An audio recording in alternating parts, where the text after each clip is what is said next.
Bonsoir tout le monde, c'est Vérité à venir, j'espère que vous allez bien. Pour ma part, c'est le cas. On se retrouve en ce jour pour un sujet plus léger que d'habitude, donc peut-être que vous allez arriver en direct, pour d'autres vous allez arriver en replay. Bon visionnage à vous. Je vais vous parler de deux livres. Dans un premier temps, le livre que vous avez sous les yeux, La confiance en soi, une philosophie. Je vais vous lire certains passages qui m'ont paru importants. Je suis rendu à un peu plus de la moitié de la lecture, donc je vous laisserai découvrir la suite de cet ouvrage par vous-même, si vous êtes intéressé, et si le début vous convient, vous plaît. Et puis je vais revenir sur certains passages également d'un autre ouvrage, toujours un peu sur la confiance en soi, le bonheur, donc propos sur le bonheur d'Alain. Et donc je vous lirai quelques passages également de ceci. Donc on va commencer de suite par le livre de Charles Pépin, et j'ai pris donc dans l'introduction une page qui me paraît essentiel, surtout par rapport à la société d'aujourd'hui, parce que oui, pour être conscient, il faut aussi être dans le bonheur, et surtout on verra que le bonheur tire en partie sa source de la vérité. Donc quelque part, tout le chemin qu'on fait depuis un certain temps, c'est lié aussi au bonheur. On ne peut pas être dans le mensonge, on ne peut pas être dans une irréalité, devrait-on dire, dans une illusion. On est obligé d'être connecté au vrai, et donc pour être connecté au vrai, on a aussi besoin de bonheur, on a aussi besoin d'avoir confiance en soi par plusieurs étapes, et sortir de ces zones de confort pour justement les élargir, c'est ce qu'on va observer. Et à partir du moment où on élargit ces zones de confort, on élargit son champ des possibles, on augmente aussi son potentiel et on augmente finalement sa puissance, que ce soit par l'éloquence, que ce soit par l'intéressement aux autres, que ce soit par plusieurs développements. Bonsoir Suzanne, bonsoir Cyril, merci de votre présence. N'hésitez pas à liker, partager et pourquoi pas à commenter, même sur vos réflexions qui vous viendront en direct, je rebondirai dessus. Bonsoir également à Gâteau Locaux, je vois que c'est souvent les mêmes profils, hein, les mêmes personnes qui viennent, donc merci à vous. Là on va se rendre à la page numéro 12 et voici ce qui est inscrit, donc dans le livre de Charles Pépin. Pourtant, cela n'a jamais été aussi compliqué, si compliqué. Il n'a jamais été aussi important d'avoir confiance en soi et jamais aussi difficile de construire cette confiance. Réparer le moteur de sa voiture ou fabriquer une échelle pouvait soigner un cœur blessé. Nourrir sa famille avec les seuls légumes de son potager pouvait remplir un cœur d'homme, c'est-à-dire l'essentiel, le naturel. Passer ses journées en réunion ou à répondre à des emails n'a pas cette vertu. Une vertu, c'est quelque chose qui est inné, c'est quelque chose de positif. Par exemple, la patience, la justice, la justesse, etc. Et donc après il met « Nous avons perdu le contact premier avec les choses ». Et c'est ce que nous observons. On perd finalement cette connexion avec la nature, on perd cette connexion pour certains même jusqu'à l'alimentation, parce qu'il y en a qui n'ont pas les moyens, il y en a qui n'ont pas le temps, et d'autres choses encore, le contact avec l'humain, on le perd de plus en plus. On pourrait prendre les disruptions, c'est-à-dire que c'est des entreprises notamment, des idées qui ont été développées pour changer des sociétés, pour changer le système en place. Par exemple, pour passer par des taxis, on n'a plus les taxis, on ne les contacte plus, on ne fait plus forcément de signe de la main, c'est directement depuis une application. L'utilisateur est lié à celui qui propose le service. Et d'autres disruptions du genre existent, comme le fait de se passer d'hôtel, le fait de se passer de réceptionniste, pour passer directement par des plateformes comme Airbnb. Et là, donc, il continue et nous dit « Nos systèmes de production sont si sophistiqués que nous ne savons plus ce que nous faisons. » En fait, c'est la logistique, c'est-à-dire j'applique A parce que le processus c'est A, et la personne suivante va faire B parce que c'est B. Et ça, du fait que ça nous déshumanise et du fait que finalement on obéit uniquement à des process, on peut retomber dans les travers de ce qui s'est passé pendant la Seconde Guerre mondiale. Chacun appliquait sa tâche. D'accord ? Il ne savait pas forcément, il ne cherchait pas forcément à savoir ce qui allait se passer après, il appliquait parce que c'était l'ordre donné. Et l'ordre supérieur, même appliqué par inconscience, ne déculpabilisera pas d'une horreur qui peut être commise. Je continue la lecture. Donc, nos systèmes de production sont si sophistiqués que nous ne savons plus ce que nous faisons. Nous respectons des process, mais avons du mal à dire quel est notre métier. Dans notre existence ultra connectée, mais si éloignée du faire le plus élémentaire, nous manquons d'occasions concrètes de trouver la confiance. Nous devons retrouver le socle sur lequel bâtir notre confiance. Et là, après, il va revenir sur des parcours comme celui de Madonna, Patrick Hedringer, George Sand, John Lennon, Serena Williams et d'ailleurs sa sœur, etc. Et donc là, on va se rendre un peu plus loin à la page 20. Alors, je vais dire, normal, fais-nous les bonnes chaînes, on les regarde et on les partage. Merci, c'est gentil. C'est fait, c'est liké. Parfait, partagé. Ah bah, merci, c'est agréable. L'auteur a dû avoir beaucoup de soucis dans sa vie, Charles Pépin. C'est vrai qu'il porte bien son nom de famille. Donc là, page 19-20, voici ce qui est inscrit. Donc Madonna Louise Ciccone est d'abord une enfant timide, manquant de confiance en elle. Elle perd sa mère à l'âge de 5 ans d'un cancer du sein et vit mal le fait que son père ait rapidement d'autres enfants avec sa nouvelle femme. Elle peine à trouver sa place dans cet espace familial. Depuis toute petite, elle pratique le piano et la danse classique, mais avec le sentiment de n'être pas très douée, d'être une laborieuse. C'est seulement à l'adolescence, inscrite par sa belle-mère dans une école catholique de Détroit, qu'elle rencontre Christopher Flynn, un professeur de danse qui va changer sa vie. À l'occasion de la préparation du ballet de fin d'année, il lui dit ce qu'on ne lui a jamais dit. En tout cas, jamais avec ces mots-là. Elle est belle et talentueuse. Elle a un charisme fou. Des années plus tard, Madonna a expliqué que ces quelques mots ont changé sa vie. Avant, elle ne croyait pas en elle. Maintenant, elle se voit danseuse à New York. Elle se sent naître à elle-même. Lors du spectacle de fin d'année, elle surprend tout le monde, son professeur le premier, en dansant avec une énergie incroyable et à moitié nue. Madonna est née. Avant Christopher Flynn, elle avait eu d'autres professeurs de piano ou de danse. Ils lui avaient appris bien des choses, des techniques, des méthodes, mais aucun ne lui avait fait ce cadeau de lui donner confiance. Et c'est vrai que des fois dans la vie, on rencontre des personnes qui par un compliment, qui par une réflexion, qui par un propos, peuvent nous redonner confiance, peuvent nous donner un élan, si on peut dire, agir comme un tremplin. Vous voyez, nous propulser vers un nouvel horizon, nous donner des ambitions, nous redonner de l'énergie, nous redonner du pouvoir sur nous-mêmes. Et en fait, ça, c'est quelque chose qui était inné en nous, c'est-à-dire qui finalement était déjà présent, mais qu'on n'exploitait pas forcément. Et pour exploiter certaines de ces capacités, on a toujours besoin soit d'apprendre, ou soit d'avoir un soutien, ou soit d'avoir un commentaire, soit d'avoir en tout cas une personne qui va nous apporter du positif. Et il ne faut pas l'oublier, hein, dans cette société où aujourd'hui, c'est beaucoup de compétition, c'est beaucoup d'isolation, et puis avec toutes ces mauvaises informations aussi, certaines fois on vient quelque part, si on peut se dire, à se détruire soi-même. Et donc il faut aussi savoir avancer, et il faut aussi savoir développer sa confiance en soi, et développer les compliments. Mais alors pas en se forçant, en disant je dois faire tel compliment dans la journée, ou je dois essayer d'encourager telle personne. Non, il faut que ça vienne naturellement, et finalement, on se rend compte que ça aussi, c'est en nous.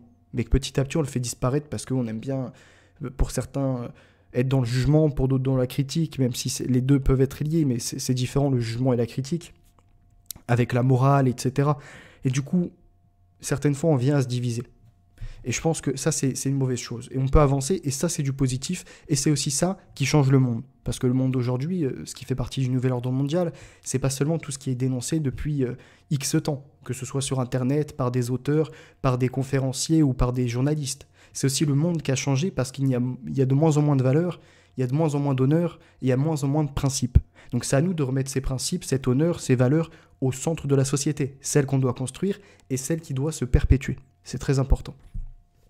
Et alors là, après, je vais continuer un petit peu, c'est un petit bonus, et on continuera après dans la suite de la lecture. Je me souviens d'un concert de Madonna à Nice. Je n'ai pas encore 18 ans et je suis fasciné par sa puissance scénique, sa manière de chanter et de danser, sa liberté. Je me souviens de cet écran géant et de son visage en énorme lorsqu'elle chante « Like a Prayer », des gouttes de sueur qui lui tombent dans les yeux, de son regard, de son sourire comme une immense gratitude. Bien sûr, Madonna est compétente, expérimentée. Et on reviendra également sur ce qui est l'AT, A-T.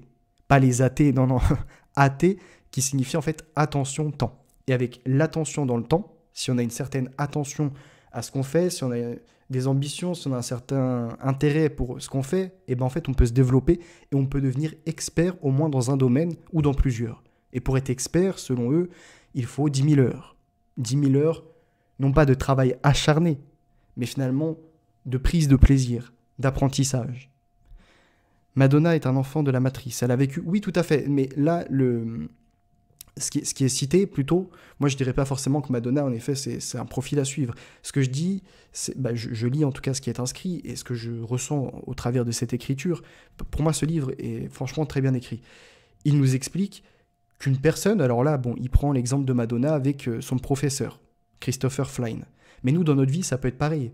Il y a toujours quelqu'un qui aura confiance en nous, toujours quelqu'un qui viendra nous complémenter. Et inversement, on pourra nous-mêmes avoir des mots, toucher une personne et lui offrir la possibilité, finalement, de se ressaisir. Lui offrir peut-être la possibilité de continuer dans sa voie, celle qu'elle pratique aujourd'hui, ou celle en tout cas qu'elle espérait pratiquer. Vous voyez, conforter les personnes, sans forcément être dans le mensonge. Encore une fois, c'est ça, c'est la vérité. Un compliment pour qu'il fasse plaisir, pour que justement il ait cette énergie-là, pour qu'il donne tant d'ambition, c'est qu'il doit être naturel, sincère. D'accord ? Alors, je continue à vous lire. Le cerveau endormi vit le monde présent sans penser à l'après. C'est vrai. On a bien vu les boomers pour les élections. Ils n'ont pas pensé à l'avenir de leurs petits-enfants gâteaux locaux. C'est exactement. Les boomers ne sont pas plus blâmables que les non-boomers. Jeter la faute sur les autres n'est qu'une façon de dire « c'est pas ma faute à moi ». C'est ça. Et c'est pour ça que c'est à nous de changer le monde. Et pour changer le monde, ça passe par diverses choses. Que ce soit son alimentation, que ce soit ses échanges avec les autres, que ce soit peut-être la réinformation, mais que ce soit aussi au niveau des compliments, de retrouver confiance en soi, de retrouver confiance en autrui. D'ailleurs, dans ce livre-là, il me semble, on va lire un passage après encore, où il est expliqué, alors lui, il ne dit pas la Trinité, mais il rejoint la Trinité. C'est-à-dire qu'il dit que pour avoir confiance en soi, il faut d'abord avoir eu confiance en autrui et confiance en la vie. Et c'est vrai que c'est totalement réel. C'est une vérité, parce que si nous n'avions pas confiance en la vie, bah finalement, on se laisserait aller. Et puis on se dirait, bon, bah le monde, il est foutu, et c'est fini. Et puis on n'aurait même plus confiance en nous. Et on n'aurait même plus confiance en autrui. Alors que pourtant, on se sait aujourd'hui être plusieurs à vouloir changer le monde, être plusieurs à avoir des valeurs en commun, être plusieurs à être contre certains changements, contre certaines choses qui sont appliquées, des conditionnements, que ce soit par des lobbies LGBT, par des propagandes, par un mode un mode de l'économie qui vient changer, qui nous embrigade toujours plus, dans le matérialisme notamment. Je continue, du coup, on va aller à la page 27. La psychanalyste et écrivaine Anne Dufourmentel, auteure de Puissance de la douceur et d'Éloge du risque, morte tragiquement en 2017 en sauvant un enfant de la noyade, affirme assez radicalement que le manque de confiance en soi n'existe pas. Écoutant les paroles de ses patients, leurs souffrances mises en mots sur le divan, elle lit dans leur anxiété avant tout un manque de confiance en les autres, la conséquence désastreuse d'une enfance amputée de cette si précieuse sécurité intérieure. Les rescapés de ces enfances malheureuses ont tellement manqué de sécurité de proches capables de leur faire confiance qu'ils ne peuvent pas prendre confiance en eux. Lorsqu'Anne Dufourmentel affirme que le manque de confiance en soi n'existe pas, elle veut donc dire que l'anxiété trouve sa vérité dans un manque de confiance en l'autre. Confiance en soi et confiance relationnelle désigneraient alors une seule et même chose.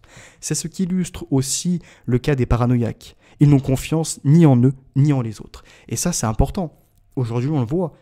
Regardez, si vous ne pouvez plus avoir confiance en autrui, donc avoir confiance en les autres, comme c'est inscrit, ben, au final, vous êtes déraciné de votre réalité, de votre environnement, de ce qui fait que vous participez au monde, de ce qui fait que vous vous sentez humain. Et c'est exactement ça. Aujourd'hui, on n'a plus confiance dans les médias.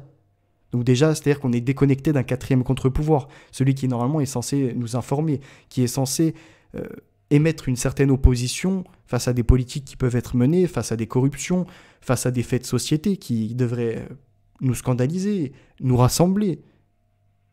Et non, on est déconnecté de ça. On est déconnecté du social, on est déconnecté de l'économie réelle, on est déconnecté maintenant de nos terres, on est déconnecté de tellement de choses, et par contre on nous reconnecte uniquement au numérique, uniquement à l'immatériel, enfin devrait-on dire immatériel, parce que oui, on est connecté par des outils, des ordinateurs, des téléphones, etc. Mais tout ça nous rejoint dans quoi ? Dans une matrice, dans des réseaux qui ne sont pas forcément palpables. Vous voyez, la connexion, elle passe sans fil. Vous ne pouvez pas, bon, oui, il y a la fibre optique, etc. Mais comprenez par là que le transhumanisme qui est visé, c'est justement qu'on soit dans la machine. Alors soit qu'on incarne une matérialité totale, mais en se dématérialisant nous-mêmes, de notre corps de chair et d'os, et de notre dualisme, si on peut dire ça, c'est-à-dire corps et esprit. En effet, Gâteaux Locaux, ce livre est excellent. Je ne connaissais pas. Bah écoute, oui, en effet, c'est très philo, mais c'est accessible à tous. Et c'est ça que j'aime bien comparé à certains livres où clairement, ça part dans des idées, enfin dans des choses qui peuvent être beaucoup plus complexes pour pas forcément nous emmener beaucoup. Je vais me l'acheter sur ma Kindle. Bah, si tu veux, j'ai un site où tu peux l'avoir gratuitement, mais après, moi, je préfère toujours le papier. C'est toujours plus agréable d'avoir ça en main. Et écoute, 7 €, 7,10 €, je l'ai pris à la Fnac. C'est ce qui illustre aussi donc le cas des paranoïaques qui n'ont confiance ni en eux ni en les autres. Et c'est ce qu'on observe aussi avec les dits, entre grandes guillemets, complotistes sur Internet. À force de soupçonner tout ce qui vient des autres, de leur entourage, des médias, du monde en général, ils souffrent d'insécurité intérieure. Et donc ils sont dans la panique, ils sont dans la paranoïa. Tout à leur défiance généralisée, ils ne trouvent aucun point d'appui pour prendre confiance en eux. C'est donc un même mouvement qui nous aidera à prendre confiance en nous et à faire confiance aux autres. Sortons de chez nous. Nouons des relations avec des gens différents et inspirants. Choisissons des maîtres ou des amis qui nous grandissent, nous réveillent, nous révèlent. Et c'est ça aussi. Ce n'est pas s'enfermer dans un communautarisme où finalement on vient à être dans un conformisme, à la hache, pour ceux qui connaissent l'expérience de hache, où finalement on reste dans ses propres idées et puis on est fermé au monde. Parce que selon nous, selon la communauté qu'on côtoie, on est les seuls à détenir la vérité et les autres sont que des endormis, ce qui est totalement faux. Aujourd'hui, je le vois notamment à travers beaucoup d'échanges que j'ai, des collègues, des amis, etc. Chacun, en réalité, a ses compétences, chacun a une part de vérité. D'accord ? Et après, on peut partager des idées en commun, on peut être en désaccord aussi, mais il est très important de pouvoir échanger avec les autres. Et c'est comme ça aussi qu'on apprend et c'est comme ça qu'on obtient des échanges sur des sujets qu'on n'aurait pas forcément abordés. Que ce soit de l'électricité, de la façon dont fonctionne une centrale nucléaire, de la façon de cultiver, de chauffage dans les maisons, par exemple. Ce genre de choses que vous n'aborderiez pas forcément. Alors, je lis le petit commentaire, après je vais continuer. Bien sûr, un livre, c'est un support papier et imprimé, un livre possédé ne peut pas être modifié. Exactement, Gâteau Loco. T'as tout compris. Et donc, je vais continuer et nous allons nous rendre quelques pages plus loin. Alors, je vais peut-être terminer ce petit passage. Donc voilà, il y a des personnes avec qui on va échanger, avec qui on va nouer des relations, qui vont nous grandir, qui vont être des amis, qui vont nous révéler aussi, qui vont révéler nos compétences, etc. Cherchons les relations qui nous font du bien, pas celles qui vont finalement nous mettre dans la mouise, qui vont nous mettre dans la panique, etc. Il faut être dans le réalisme, mais il ne faut pas être dans la panique, dans la paranoïa. Il faut aussi avoir des relations qui nous sécurisent et qui nous libèrent. Et souvenons-nous de cet enfant de 2 ans. Il s'approche de l'invité qui vient d'entrer chez lui. Il va vers l'inconnu. Il en a un peu peur, évidemment. Un étranger vient de faire irruption dans sa maison, mais il y va quand même. Il y va avec sa peur. Il a confiance en lui autant qu'en cet étranger et en ses proches à ses côtés. Cette confiance n'est déterminée ni génétiquement, ni biologiquement. Elle a grandi peu à peu dans les entrelacs des liens qui l'ont enveloppé depuis sa naissance et qui l'ont rassuré à la manière de ces serviettes dont nous enveloppons les nouveau-nés au sortir du bain. Il arrive même que nous frottions un peu énergiquement leur petit corps, comme pour leur rappeler que nous sommes là, que nous prenons soin d'eux, qu'ils ne sont pas seuls. Par ces soins, nous les mettons en confiance. Ils ont avant tout besoin de cela. Plus tard, en les invitant à manger seuls ou à oser faire leur premier pas, nous leur ferons confiance. Personne ne peut, seul, prendre confiance en soi. La confiance en soi est d'abord une histoire d'amour et d'amitié. Et là, c'est pareil. Ça, j'ai été à l'église récemment et j'observais certaines personnes autour de moi et, encore une fois, c'est des connexions, sans forcément avoir échangé avec ces gens, qui ramènent aussi de la vie en nous. Vous voyez ? Et ça, c'est fort. Alors, je vais continuer.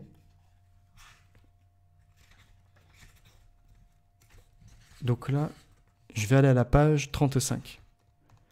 L'essai étonnant de Gladwell a le mérite de nous le rappeler. Mozart est peut-être un génie inspiré, mais il a aussi beaucoup transpiré. Il a même transpiré davantage que bien des musiciens m'ont inspiré que lui. C'est en ce sens que son exemple peut nous donner de la force. Gladwell ne s'intéresse toutefois qu'à une confiance très localisée, réduite à la compétence travaillée pendant 10 000 heures. C'est ce que je vous disais tout à l'heure, AT. Attention temps, qui est décrit par Idrissa Berkane, et là Gladwell lui l'explique en tout cas en compétence travaillée. Or, la véritable confiance en soi est plus globale. Elle excède la maîtrise d'une seule pratique, même si elle peut être favorisée par une telle maîtrise. Par sa compétence tennistique, par tous les succès obtenus, Serena Williams a acquis une confiance en elle qui n'est pas cantonnée au cours de tennis. Désormais, ce n'est plus simplement en tant que sportive de haut niveau qu'elle prend la parole, mais en tant que femme, en tant que mère, en tant que citoyenne et féministe, une parole qui est d'ailleurs très écoutée. En 2016, elle a publié une lettre ouverte pour dénoncer le sexisme dans le sport et par-delà la persistance des inégalités dont voici un extrait. Tout ce que les gens pointaient comme étant un désavantage chez moi, ma race, mon sexe, je m'en suis servi comme d'un carburant pour mon succès. Je n'ai jamais laissé quoi que ce soit ou qui que ce soit me définir, moi ou mon potentiel. Les femmes doivent faire tomber de nombreuses barrières sur leur route vers le succès. L'une d'entre elles est le fait que l'on nous rappelle constamment que nous ne sommes pas des hommes comme si c'était un défaut. Les gens disent que je suis l'une des meilleures athlètes féminines. Est-ce qu'ils disent de LeBron James qu'il est l'un des meilleurs athlètes masculins, ou de Tiger Woods, ou de Roger Federer? Pourquoi pas? Nous ne devons jamais laisser passer cela. Nous devrions toujours être jugés par rapport à nos accomplissements, pas à notre sexe. Cette confiance-là aussi est une métamorphose de sa compétence. En s'entraînant pendant toutes ces années, quotidiennement, en frappant dans la balle pendant des heures, elle ne s'est pas simplement entraînée au tennis. Jour après jour, elle a affirmé sa volonté, son désir, sa capacité à surmonter les résistances, les obstacles. La confiance qu'elle manifeste, désormais dans ses prises de position courageuses, est le fruit de cette expérience-là. En développant sa compétence au service, au coup droit, au revers, elle a pris la mesure de sa puissance et de son désir de vivre. Sur un cours de tennis ou ailleurs, en jouant au tennis, elle s'est rapprochée de sa vérité, allant puiser au fond d'elle toutes ces belles ressources. Des ressources donc que nous avons tous en nous et qui ne sont pas à négliger. Je continue, page 43. En avançant, donc là, alors 42-43, je vais reprendre un petit passage. Représentez-vous votre zone de confort, de compétence comme un cercle. Entrez dedans pour vous sentir bien au chaud. Et puis sortez pour explorer le vaste monde. Revenez-y pour vous rassurer de nouveau, et ainsi de suite. Donc, être dans sa zone de confort, en ressortir pour l'élargir, essayer d'obtenir des compétences, essayer d'obtenir un épanouissement hors de votre zone de confort, pour finalement l'agrandir. Et puis, lorsque vous vous sentez moins à votre aise, retournez dans cette zone de confort, pour de nouveau reobtenir confiance en vous, et en ressortir et l'élargir de jour en jour, ou de semaine en semaine, selon vos compétences, selon vos possibilités. Revenez-y pour vous rassurer de nouveau, et ainsi de suite. Prenez votre élan dans votre zone de confort pour en ressortir à chaque fois. Et chaque fois que vous en ressortirez, vous serez grandi, en dansant, en avançant, en élargissant en même temps le cercle de votre zone de confort et le périmètre de vos explorations, en rythme. Ce pas, cette valse à deux temps, donne à voir le mouvement de la confiance en soi. À chacun de se connaître suffisamment pour savoir à quelle fréquence il a besoin d'aller se ressourcer dans sa zone de confort. Moins notre enfance nous a sécurisés, plus souvent nous aurons besoin de nous rassurer. Il faut bien se connaître pour trouver son rythme propre, sa manière de danser. Mes élèves acquièrent des compétences. Ils maîtrisent certaines notions du programme. Quand approche le bac, ils tremblent parfois en énumérant les thèmes non traités. Ils me demandent des cours ou des fiches sur les notions manquantes. Je les invite alors à revoir celles qu'ils maîtrisent déjà, à relire les cours qu'ils ont aimés, à retrouver du plaisir, le meilleur allié de la confiance. En un mot, à se ressourcer dans leur zone de confort. Et ensuite, mais ensuite seulement, à découvrir de nouvelles notions. Je les invite à danser cette valse à deux temps. Je vais continuer la lecture et je voudrais faire une petite parenthèse pour un rappel sur Idrissa Berkane qui prend l'exemple d'un buffet à volonté. Il dit, regardez, imaginez vous avez un buffet à volonté avec les meilleurs plats, vos plats préférés, qui se situent sur cette table. On vous invite à prendre part et on vous dit que ça sera gratuit. Vous arrivez, vous vous installez, vous commencez votre festin, vous mangez, vous vous faites plaisir, et puis vient un moment où vous êtes rassasié et puis il en reste encore en multitude de la nourriture, divers plats, des desserts, des entrées, etc. Et puis vous dites, bah non, moi c'est bon, j'ai mangé à ma faim, je ne veux pas être malade. Sauf que voilà, le serveur se ramène et vous dit, soit vous mangez tout, et à ce moment-là c'est gratuit, soit vous allez devoir payer l'addition de chaque plat que vous avez consommé. Et l'école, il explique, c'est exactement la même chose. L'école, donc on nous met à table finalement avec des choses qui sont intéressantes, des mathématiques, du français, le développement de soi, des sciences, etc. Et puis au début, bah oui, c'est agréable de prendre part à ce festin, à ce dîner, à ces informations qui nous sont transmises, à ce savoir. Et puis vient un moment, on nous en met beaucoup trop. Quand on est à l'école, que ce soit école primaire, collège, etc. Plus avec les devoirs en dehors. Et donc là, on en vient rassasié, on en devient malade. Et sauf qu'on ne peut pas quitter la table. C'est comme dans ce resto, c'est comme dans ce buffet finalement, on ne peut pas quitter la table ou alors on en payera les frais. Bon, là, ça ne sera pas une note à régler, mais on en payera les frais plus tard dans la société, du fait de ne pas avoir eu au moins son brevet, son bac, etc. Que ce soit en professionnel ou non, parce qu'on peut avoir ça en alternance.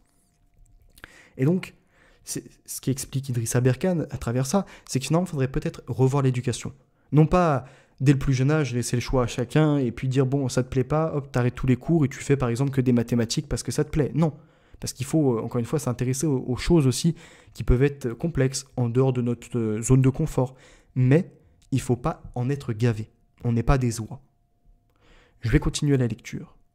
Je leur propose ainsi de s'entraîner à rédiger des introductions ou des dissertations. C'est en forgeant qu'on devient forgeron, dit un proverbe médiéval. Même Héphaïstos, le dieu des forgerons, ne l'est pas devenu en un jour. Jeté à la mer à la naissance par ses parents en raison de sa laideur, il a été recueilli par des nymphes qui l'ont élevé et lui ont enseigné des années durant l'art de la forge. Héphaïstos, je prononce peut-être mal, le dieu des forges a eu largement ses 10 000 heures de pratique.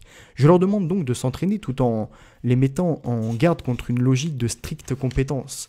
Le sujet qui tombera au bac risque fort de ne ressembler à aucun autre. La difficulté du métier de professeur loge dans ce paradoxe. Enseigner des compétences en même temps que la méfiance à l'égard des seules compétences. Les élèves qui s'entraînent, la peur au ventre, soucieux d'être préparés à tous les types de sujets, ne réussiront jamais à se faire vraiment confiance.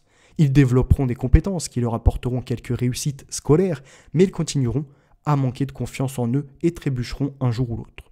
Ils seront plus sujets que d'autres à paniquer le jour du bac de philo devant une question inattendue.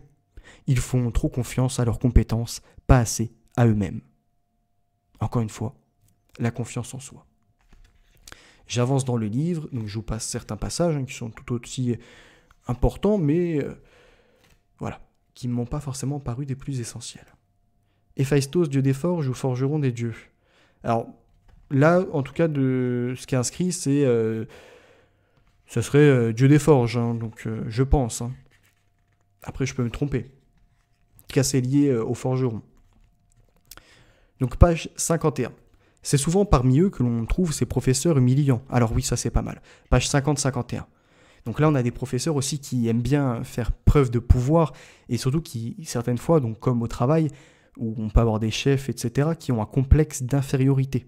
Et donc du coup, ils se sentent obligés d'écraser les autres. Alors pendant un certain temps, ils vont être gentils, des petites remarques, des petites blagues, etc. Mais au fond, ce qu'ils cherchent, c'est toujours à faire soit la petite vanne ou soit la petite phrase piquante pour essayer d'humilier, de blesser la personne en face ou de la déstabiliser. Et vous avez beaucoup de professeurs qui agissent d'eux-mêmes, que ce soit de l'école primaire jusqu'au lycée ou au-delà.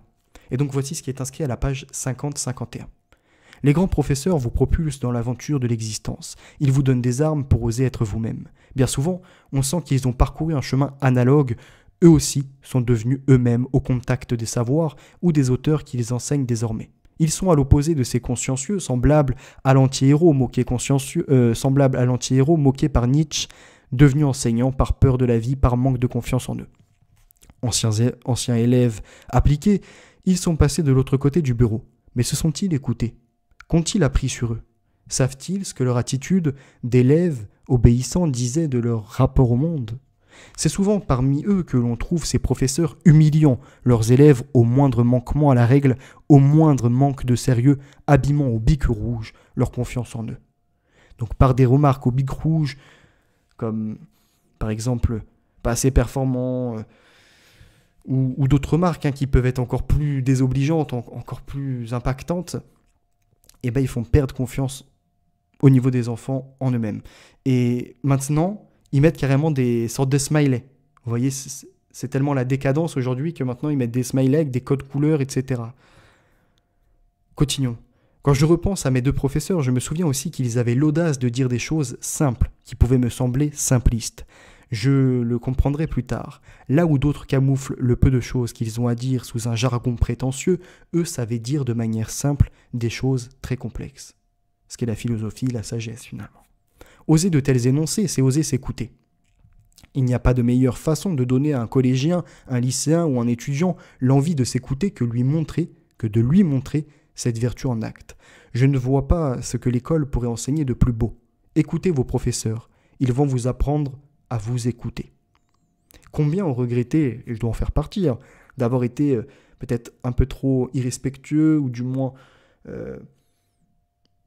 un peu trop distrait au niveau des cours avec certains professeurs.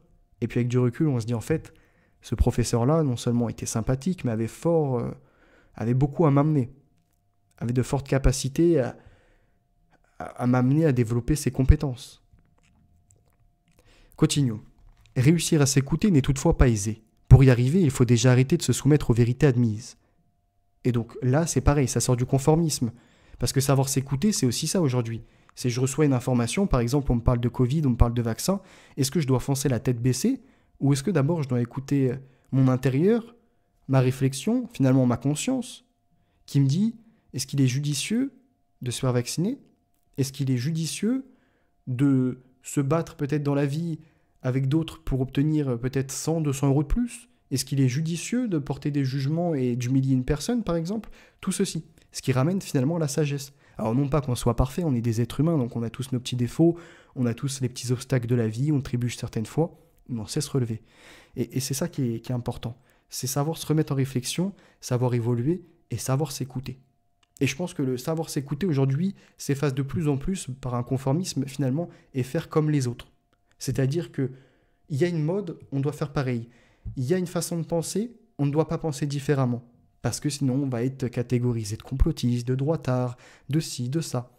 Et puis vice-versa, parce que souvent nous aussi on émet des jugements face à des wokistes, face à des gauchistes, face à des LGBT et compagnie. Je ne vais pas tous les énumérer, mais nous avons aussi nos propres jugements de valeur, nos propres jugements de moralité finalement. Est-ce qu'il est moral d'accepter telle pratique? Est-ce qu'il est moral d'accepter? Et donc on a tout de même besoin de ces échanges, de ces confrontations pour animer le monde, et aussi pour conserver certaines traditions, conserver finalement certaines vertus, conserver certains modèles. Hein, parce que le modèle d'un homme et d'une femme, c'est très important pour le monde. On ne peut pas aujourd'hui dire, oui, bon, bah non, maintenant un mariage, un couple, finalement, on va supprimer un peu le côté sacré, le côté sacralisé, et puis on va expliquer que 3 hommes ensemble, bah, ça peut être un couple, ou 2 hommes, une femme, ça peut être un couple, ou vice-versa, d'autres types de modèles, vous voyez.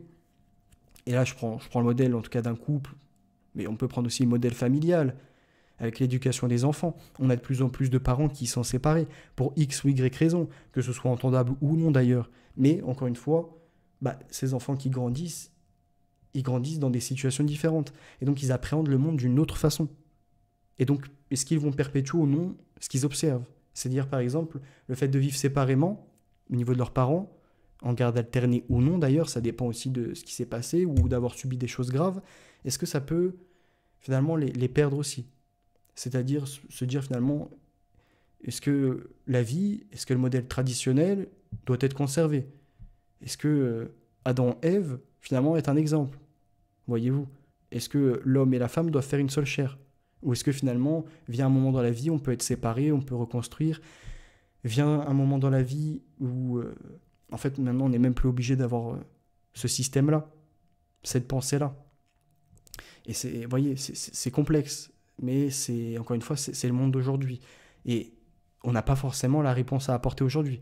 C'est des questions qui sont d'ordre général, chacun a son avis à apporter, chacun sa vision, et c'est vrai que des fois, on peut être surpris par ces réflexions, en se disant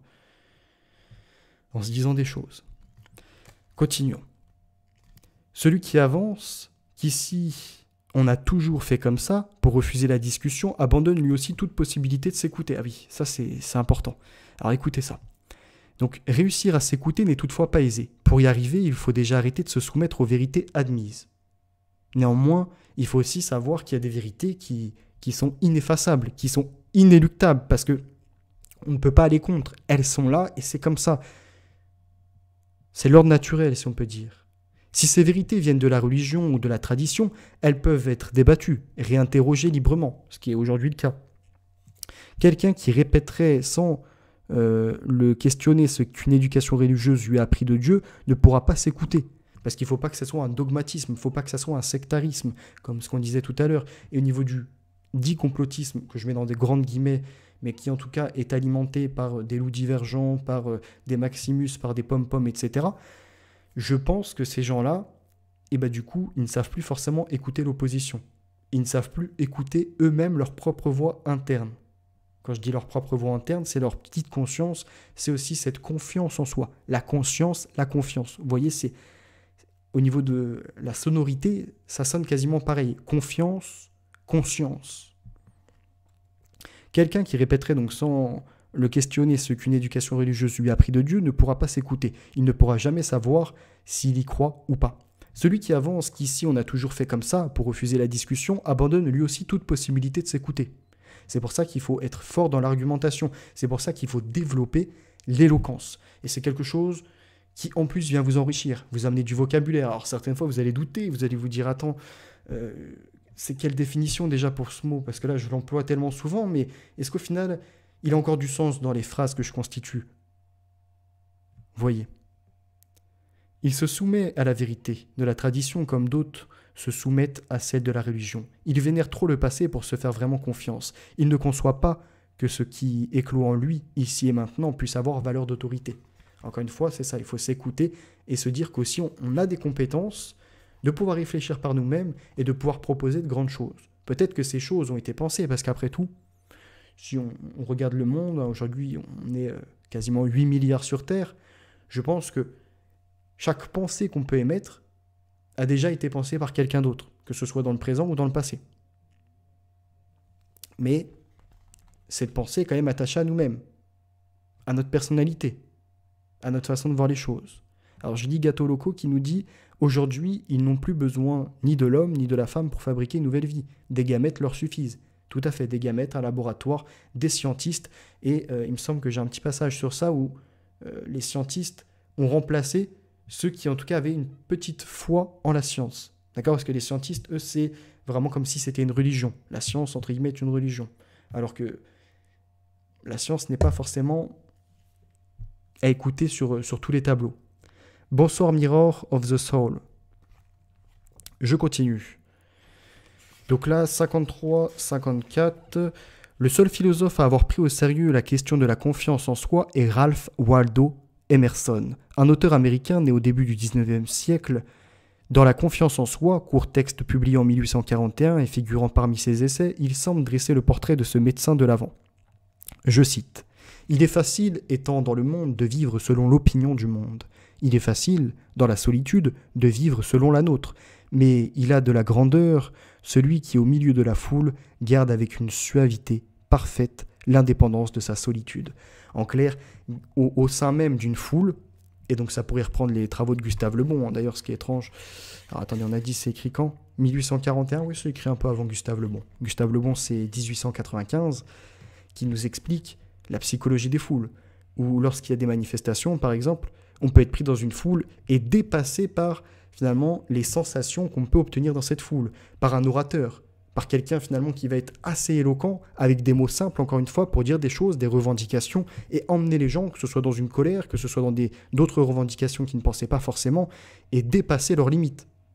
Alors qu'un livre qu'on a en main, on va le lire, on peut se faire emporter dans une foule, on peut se faire emporter dans un courant de pensée, néanmoins, on a toujours cette limite qu'on peut imposer avec le livre, parce qu'on est seul. Et donc on est connecté à nous-mêmes, connecté à notre conscience, connecté finalement à notre réflexion.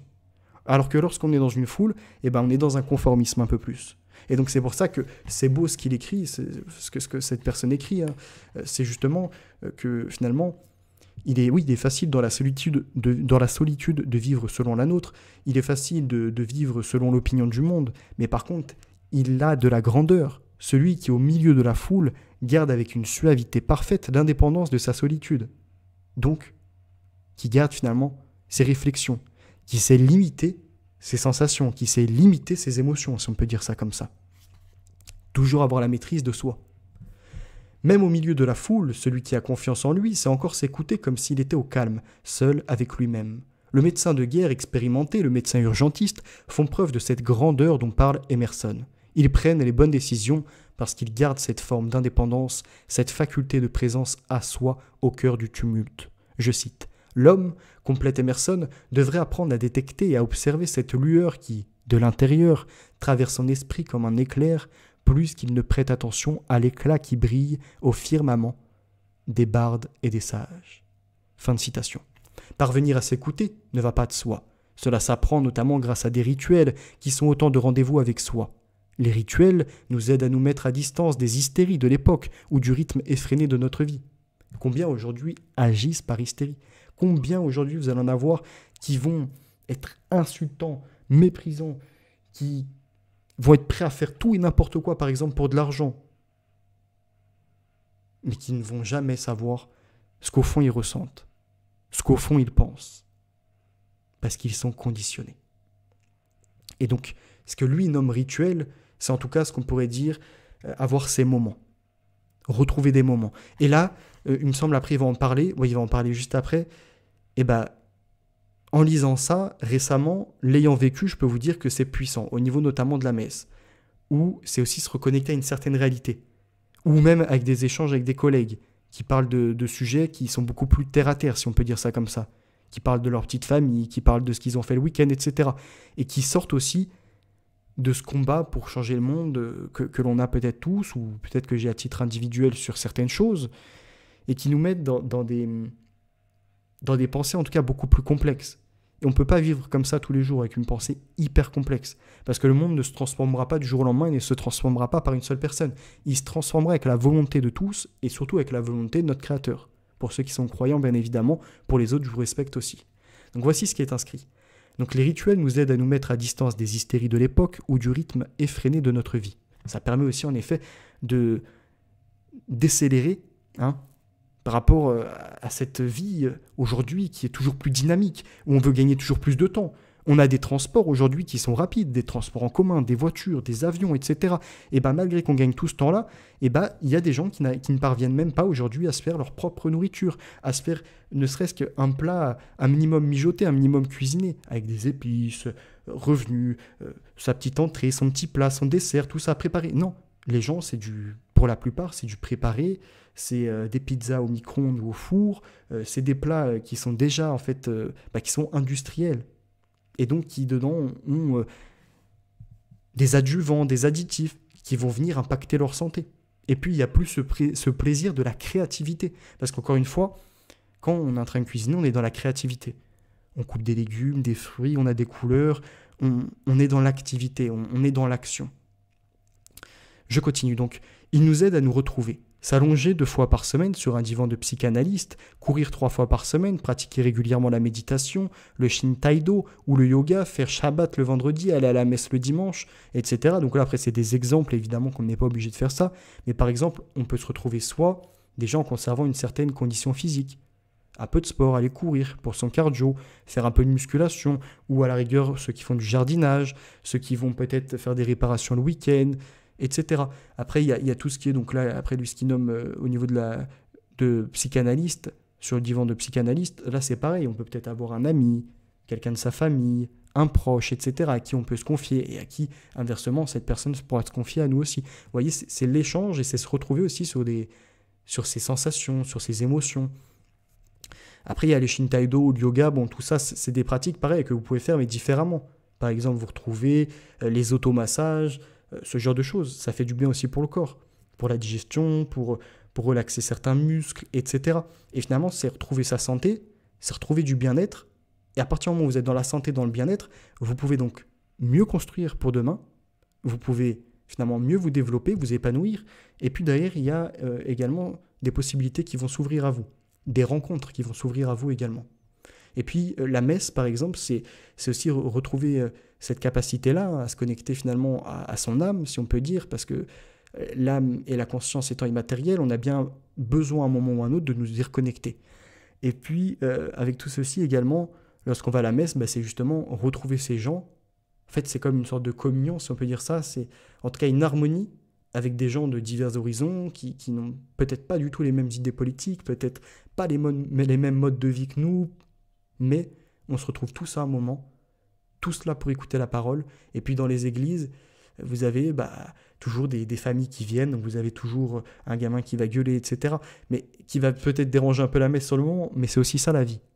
Ça rappelle justement que, oui, la vie, c'est pas que tout soit carré, on vient, on s'installe à un endroit, on s'assoit, on écoute, on repart. Non, c'est aussi qu'il y ait un peu de mouvement, des petits garnements, du bruit, etc. C'est ça la vie, c'est important. Continuons. Ils nous permettent de sortir de l'urgence pour nous recentrer sur l'important. Nous y reprenons notre souffle, redevenons présents à nous-mêmes, et c'est dans ces moments-là, bien souvent, que des nœuds se dénouent. Nous trouvons la solution à ce problème professionnel qui nous tracasse. Nous comprenons à quoi nous aspirons dans nos relations amoureuses. Nous y voyons plus clair sur nous-mêmes. Et ça aussi, c'est être guidé. Guidé peut-être par le Seigneur si jamais vous êtes connecté, ou par d'autres choses. Mais en tout cas, être guidé, se retrouver soi-même. Et puis, il y a une citation, s'il y a un problème, il y a une solution. S'il y a un problème, donc il y a une solution. Mais s'il n'y a pas de solution, c'est qu'il n'y a pas de problème. Et du coup, je vais continuer. J'ai encore 2-3 passages dans ce livre et après je vous lirai 2 passages dans un autre livre. Et puis bien entendu je vais vous lire alors des conservateurs, des exhausteurs de goût, du sel, du sucre, que du bon pour le corps. Exactement, gâteau locaux. Alors, page 64. Nous ne sommes plus déchirés entre une raison qui nous commande ceci et une sensibilité qui nous réclame cela. La cacophonie, excusez-moi, intérieure s'arrête un instant. Nous sommes enfin d'accord avec nous-mêmes. S'écouter est alors bien plus facile. Devant l'œuvre d'un artiste, nous sommes parfois tentés de nous demander ce qu'il a voulu dire. Notre réflexion risque alors de l'emporter et de nous interdire cette harmonie interne que nous offrent plus facilement les beaux paysages. À force de trop chercher ce que l'artiste a voulu signifier, nous ne parvenons plus à sentir ce que son œuvre provoque en nous. Mais il arrive aussi que nous nous trouvions en face d'une œuvre d'art exactement comme devant un paysage naturel, sans nous poser la question de l'intention qui est derrière. Contempler l'œuvre ou l'écouter nous suffit alors, nous emplit d'une joie profonde et nous rend attentifs à ce qui se déploie en nous. Tant d'adolescents doutent d'eux-mêmes, ont découvert un jour en écoutant David Bowie ou John Lennon pour la première fois qu'ils étaient capables d'une forme d'assurance, d'une confiance en leur jugement. Nul doute, c'est beau. Tant d'hommes et de femmes ayant des difficultés à se faire confiance se sentent soudain autorisés, grâce au Requiem de Mozart ou à la fantaisie en fa mineur de Schubert, à s'écouter enfin. Ils n'ont pas besoin d'interroger les spécialistes pour savoir ce que Schubert a mis en musique dans ses chefs-d'œuvre. L'espoir, les espoirs déçus, les limites de l'arrogance humaine, la mélancolie parfois délicieuse et la joie brutale qui sait encore jaillir, exploser malgré tout. Ils n'ont qu'à se laisser porter par leur émotion, ils le savent, fréquenter la beauté, c'est se rapprocher de soi. Non pas simplement s'évader, mais prolonger au fond de soi pour y trouver la possibilité de la confiance. Voilà pourquoi nous ressentons de la gratitude à l'égard des artistes qui nous bouleversent. Nous avons envie de les remercier pour ce pouvoir qu'ils nous donnent. J'ai découvert les romans de Françoise Sagan vers l'âge de 18 ans. La petite musique de son écriture, si fluide, faussement simple. Bonjour tristesse, qu'elle a écrit à 17 ans, s'ouvre par ces mots si mélodieux, je cite. Sur ce sentiment inconnu, dont l'ennui, la douceur m'obsède, j'hésite à apposer le nom, le beau nom grave de tristesse. Fin de citation. Un écrivain, c'est une voix, une note tenue. Comment la trouver quand on ne sait pas s'écouter ? Françoise Sagan était si jeune, mais elle y parvenait déjà. Pour pouvoir continuer à la jouer, il fallait bien qu'elle entende elle-même la petite musique de ses mots. Plus je la lisais, plus je sentais grandir mon désir d'écrire. Je me disais que je pouvais moi aussi trouver ma voix, ma tonalité, m'écouter avec autant de liberté. Gâteau locaux qui me troll un peu pour une erreur de prononciation. Bonsoir Lola. Bah écoute, toi qui arrives, je pense que tu pourras reprendre le début de ce direct et tu me diras ce que t'en penses. Ça peut t'amener que du positif pour toi, mais aussi pour tes proches. Page 70, et ça sera la dernière page de ce livre que je vais vous citer, et après on va reprendre 2-3 passages d'un autre livre, cette fois-ci sur le bonheur, et les deux, en réalité, se complètent.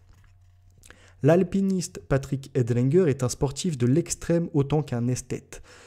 Regardez cet homme qui a révolutionné l'escalade, grimper en solo, sans aucune sécurité, gravir les parois lisses des plus hautes montagnes, est proprement fascinant.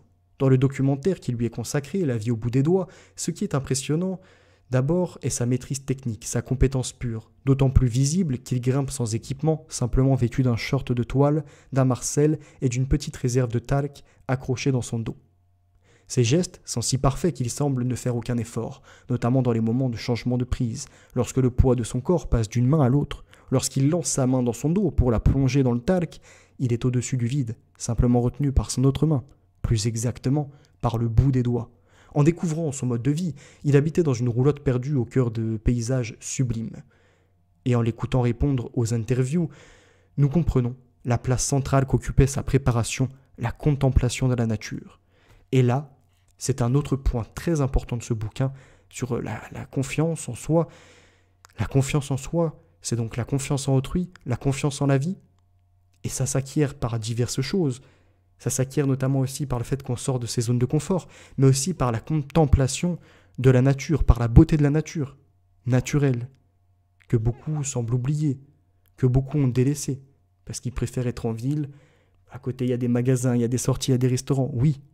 Mais quand tu es coupé de la nature, finalement, quelque part, tu es coupé de la vie. Alors, je ne dirais pas qu'on est Gaïa Terre-Mère, je n'irai pas jusque-là non plus, mais la nature a ses beautés, et la nature, c'est la bonté. Il y vivait au sens propre, au milieu de cette beauté en communion avec les forces de la nature.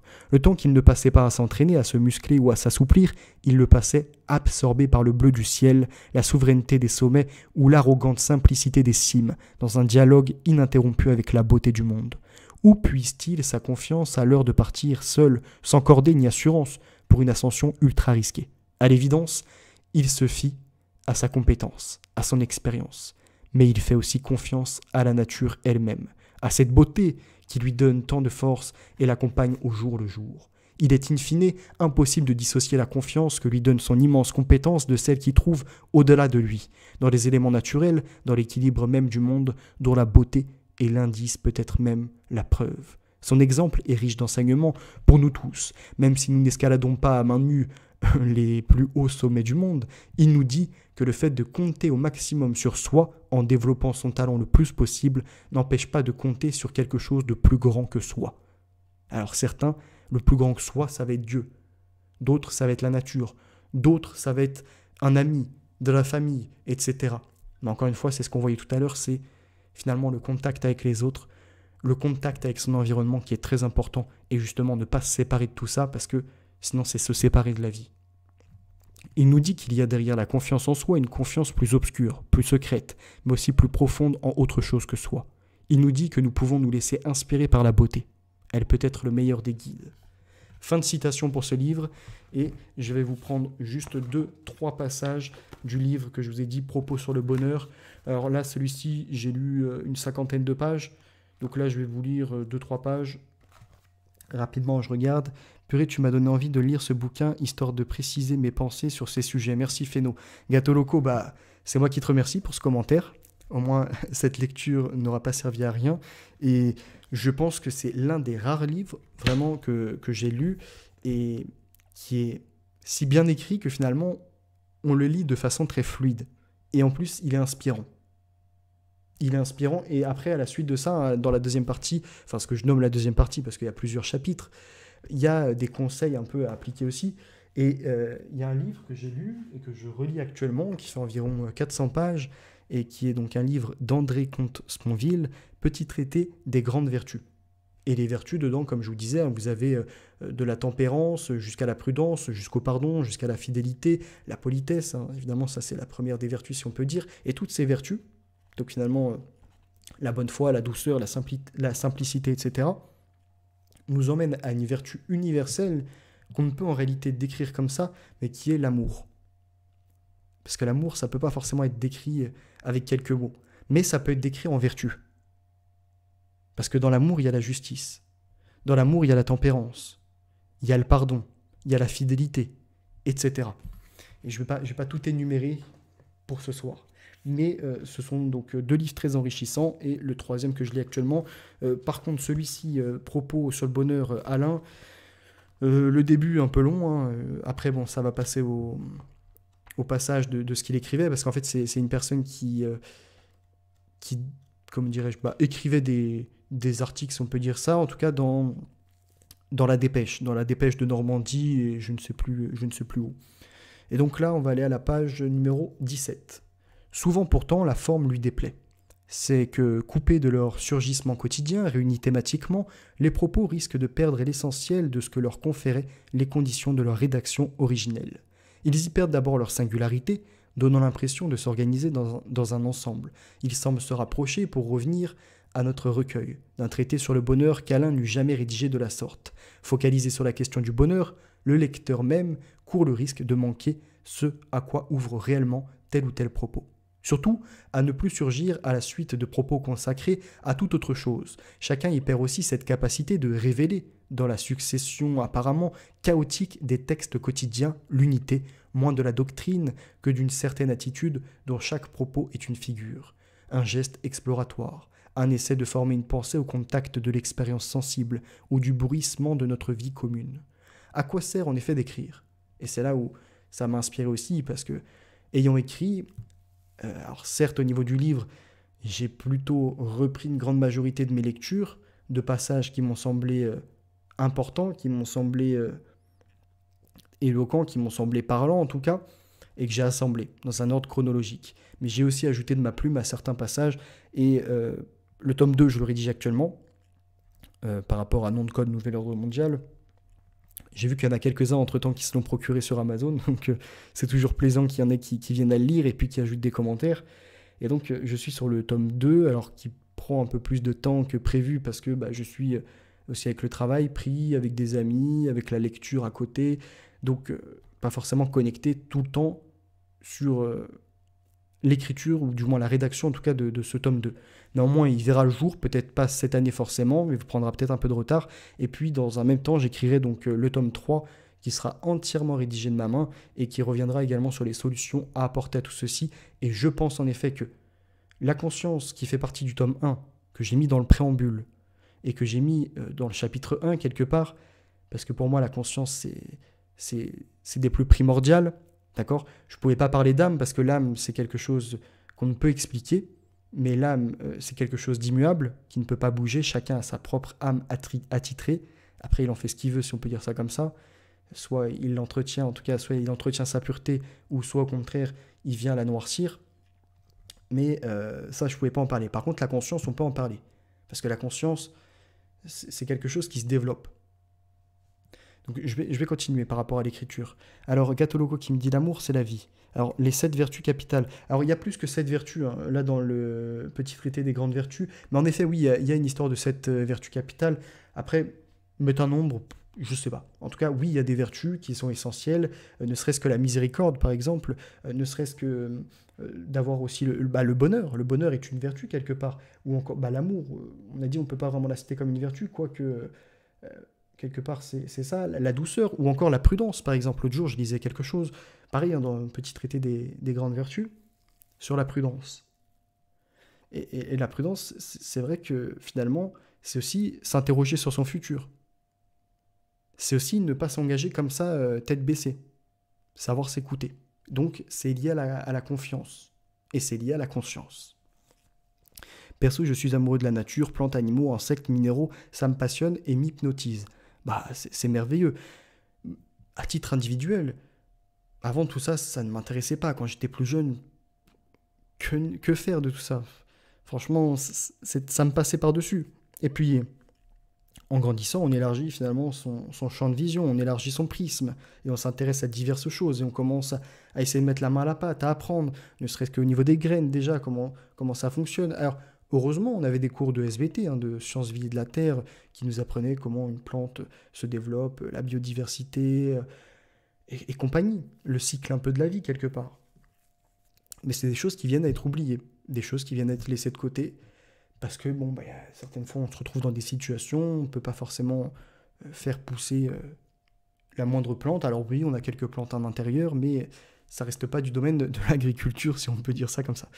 Gatoloco également, tome 2, je l'attends avec impatience. Le tome 1, je l'ai dévoré. Je te remercie d'avoir dévoré le tome 1. Alors, il a été un peu modifié, il a été, si on peut dire ça, augmenté. Si tu veux la dernière version, pareil, encore une fois, même pour toi ou pour d'autres, c'est gratuit, j'envoie ça par mail, phenotixevolution@outlook.fr, donc PHENOTIKS, EVOLUTION, evolution@outlook.fr. Et donc là, je vous envoie ça gratuitement. Revenons au livre, revenons au passage. On va essayer de faire 1h15, 1h20 au niveau de la vidéo, du direct, pour pas que ça soit trop long non plus pour ceux qui vont nous écouter en replay. Écrire, et cela sera d'autant plus vrai pour Alain après l'expérience de la guerre, doit d'abord permettre de cultiver en chacun le sentiment fraternel de l'appartenance à un même monde. Un monde sensible, un monde humain où nous nous rejoignons dans nos différences. Alors attendez, parce que du coup, je pense qu'il y a eu une petite erreur de frappe. Je relis. Excusez-moi pour cette petite erreur, c'est du direct aussi. Écrire, et cela sera d'autant plus vrai pour Alain après l'expérience de la guerre, doit d'abord permettre de cultiver en chacun le sentiment fraternel de l'appartenance à un même monde, à un monde sensible, à un monde humain où nous nous rejoignons dans nos différences que par l'authenticité de l'effort de chacun pour le percevoir et donc pour penser selon soi-même. Encore une fois, il y a cette histoire de conscience personnelle, de penser par soi-même, et en même temps d'être attaché à un environnement commun, avec les autres. Et c'est de construire avec les autres. Et voici ce qu'il dit à la suite.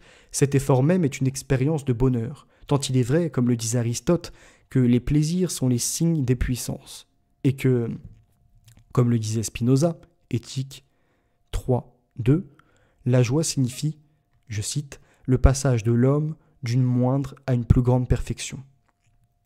Loin de cette expérience heureuse de l'écriture qui appelle à l'expérience joyeuse de la pensée, loin de la rencontre que de la juxtaposition des articles, permet d'opérer de liberté à liberté avec cet autre qu'est le lecteur. Le recueil thématique incitera toujours à une lecture scolaire parce qu'il se donne avec ses retours nécessaires sur des idées relativement proches, avec son insistance artificiellement créée par le rapprochement de textes initialement séparés, désert de vouloir, par-dessus tout, présenter une thèse, renfermer une sagesse que l'auteur prétendrait déverser dans l'esprit du lecteur. Philosophie de Cruche, disait le Socrate du banquet de Platon.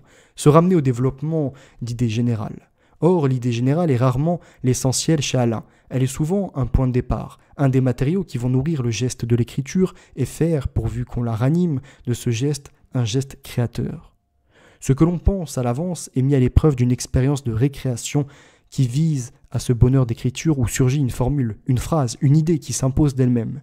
Comme le reconnaissait Alain lui-même, cela ne marche pas toujours. La seconde dédicace indique encore, je cite, « Bucéphale, le premier de ce recueil, est excellent. D'autres ressemblent à une page de manuel. » Fin de citation.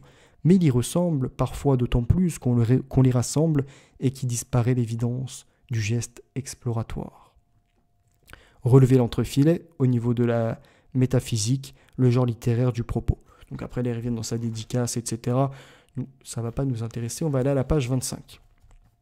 Page 25, voici ce qui est inscrit. L'amoureux est conduit, lui, nourrit sa tristesse de pensée et se fouette lui-même de tout son cœur. Mais Alain ne qualifiera pas pour autant de volontaire un tel consentement à l'émotion.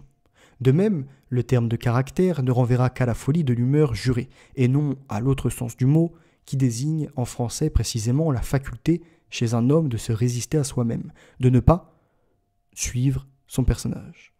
Au premier sens, chacun a ou croit avoir un caractère, mais tous n'ont pas du caractère, etc. À Descartes encore, Alain emprunte l'usage très particulier du mot de générosité, laquelle consiste pour l'homme, je cite, seulement, alors attendez, parce que là, en fait, ils mettent des parties, ok, seulement partie en ce qu'il connaît qu'il n'y a rien qui véritablement lui appartienne que cette libre disposition de ses volontés, ni pourquoi ils doivent être loués ou blâmés, sinon pour ce qu'il en use, bien ou mal, est parti en ce qu'il sent en soi-même une ferme et constante résolution d'en bien user, c'est-à-dire de ne manquer jamais de volonté pour entreprendre et exécuter toutes les choses qu'il jugera être les meilleures, ce qui est suivre parfaitement la vertu. Fin de citation. Alors là, vous voyez, c'est écrit dans un autre français, en fait. J'aime moins cette façon de rédiger les choses. Ce qui est suivre parfaitement la vertu. Ouais. Vertu qu'il faut entendre à son tour dans son double sens de puissance et d'excellence propre, l'arête des Grecs de la même racine qu'Aristos l'excellent. Au reste, les deux sens se rejoignent. Tout homme n'est pas Goethe, il est vrai, mais tout homme est soi. Alors, Goethe ou Goethe, je ne sais pas trop comment ça se prononce. De même que, selon le mot présumé de Spinoza, l'homme n'a pas besoin de la perfection du cheval, aucun homme n'a besoin de la perfection de l'autre, mais de déployer la sienne propre, à savoir ses propres puissances, et sera couronné par le plaisir d'être soi. Vous voyez, il y a encore une question d'être soi-même, de penser par soi-même, d'agir par soi-même, d'avoir sa puissance finalement qui se développe. Et ça, j'ai trouvé ça enrichissant. Et puis après, il y a tout ce qui est de l'irritation, etc. Mais sur ce livre-là, je reviendrai dessus quand j'aurai lu une plus grande partie avec les extraits de ce que cette personne écrivait dans les journaux. Alors il me semble que c'était Dauphiné, si je ne dis pas de bêtises. Voilà, ça sera tout pour la lecture ce soir. J'espère que c'était audible jusqu'à là. Bon, cette fin de lecture n'était pas au top, mais l'échange était, je pense, intéressant. Oui, je sais, j'ai une version provisoire du tome 1. D'accord. Bah, tu me recontacteras et je t'enverrai la version définitive du tome 2. Merci à vous d'avoir été présents ce soir. N'hésitez pas à partager, n'hésitez pas à commenter en replay. Et pour ceux qui arrivent à la fin, n'hésitez pas à réécouter.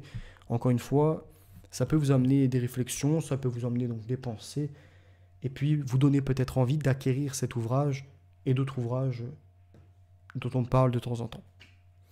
À très bientôt, c'était Vérité à venir. Merci Gâteau Locaux d'avoir été là, Lola. Il y avait qui d'autre au début que je remonte rapidement. Il y avait également Suzanne, Cyril. Et j'avais vu une autre personne, oui, c'était Mirror. Merci à vous tous d'être passés. Et puis à ceux également qui ont commenté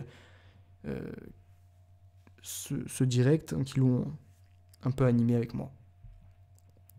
À très bientôt. Bye.